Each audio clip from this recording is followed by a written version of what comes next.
Aujourd'hui, nous allons parler de la notion du cosinus et du sinus à partir des angles définis en radians qu'on a placés sur le sac trigonométrique.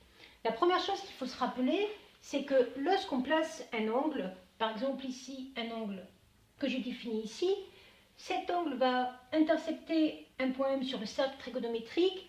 Le cosinus correspondra toujours à l'abscisse de ce point M et à l'ordonnée de ce point M correspondra le sinus. Dans mon exemple, le cosinus va donc être positif et le sinus va être négatif. Cet axe des abscisses va représenter l'axe des cosinus. Cet axe des ordonnées, l'axe des sinus.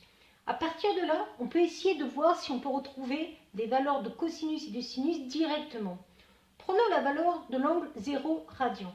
0 radian, on est donc ici. On voit que son abscisse fait 1 et son ordonnée 0. L'abscisse c'est le cos, je mets donc 1, son ordonnée c'est le sinus, je mets 0. Pi, je suis donc ici.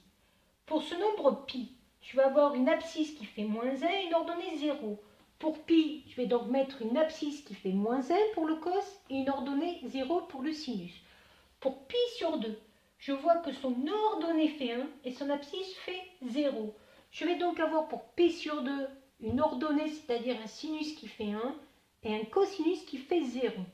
Après, j'ai des valeurs qui doivent tomber juste et que je dois connaître. Le 1,5 ici, quand je le remonte, ça va tomber sur pi sur 3. Le 1,5 ici, quand je le prolonge, ça va tomber sur pi sur 6. À partir de là, si je prends l'angle pi sur 3, je vois que son abscisse fait 1,5. Or, l'abscisse, c'est le cosinus de l'angle. Donc, pour l'angle pi sur 3, l'abscisse, le cosinus fait 1,5. Pour pi sur 6, je vois que son ordonnée fait 1,5. Or, l'ordonnée, c'est le sinus de l'angle. Donc, pour pi sur 6, le sinus de l'angle fait 1,5.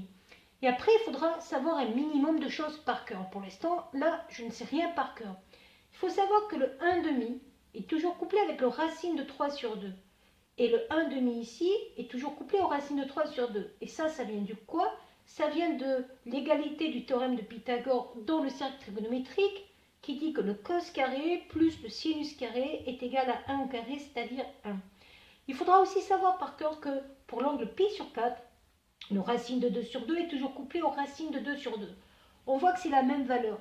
C'est normal parce que si je trace cette droite-là qui passe par l'angle pi sur 4, c'est la bissectrice de l'angle ici. Et donc, par symétrie, le cos et le sinus sont le même. Voilà.